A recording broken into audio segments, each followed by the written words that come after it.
We are super psyched to be releasing the most requested feature to, from the community perspective to our players in online Quickplay.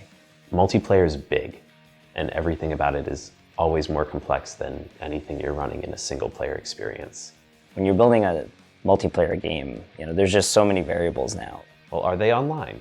Are they playing another game? Are they in the middle of a song in Rock Band right now? Did your internet drop out during a gameplay session? You can have someone with a really bad connection and, all their information half of it just ends up on the floor somewhere. Everything from timing to just the complexity of thousands of pieces of DLC. The network infrastructure that supports Rivals mode is massive, and I think it gave us a really good sort of window into what would be needed to support online Quickplay. A lot of the time I spent making sure that we could actually run the gameplay code on the servers. We're talking about servers with no sound card, with no video card, and trying to extract all the gameplay logic that we had running on consoles to be able to run on the servers up in the cloud.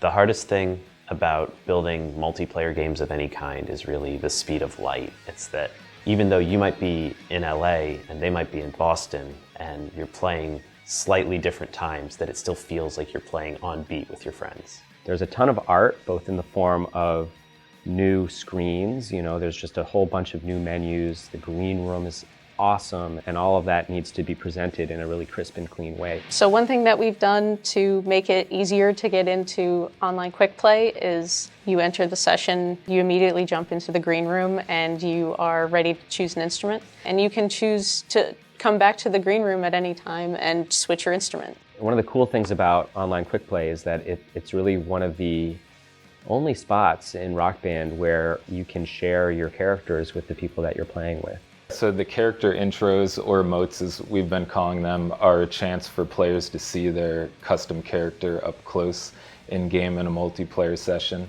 The emotes that were in past Rock Bands, where it was pretty much just an idle animation and gamer tag, this time we tried to be a lot more dynamic. There's this one emote where there's the guitarist smashes the guitar on the ground. So I look at that and I'm like, oh, it would be really cool if the camera was like down low with the guitar. It's going to be so awesome to finally ship online Quickplay. People have been looking forward to this for a while, and it's going to be really great to let people play this.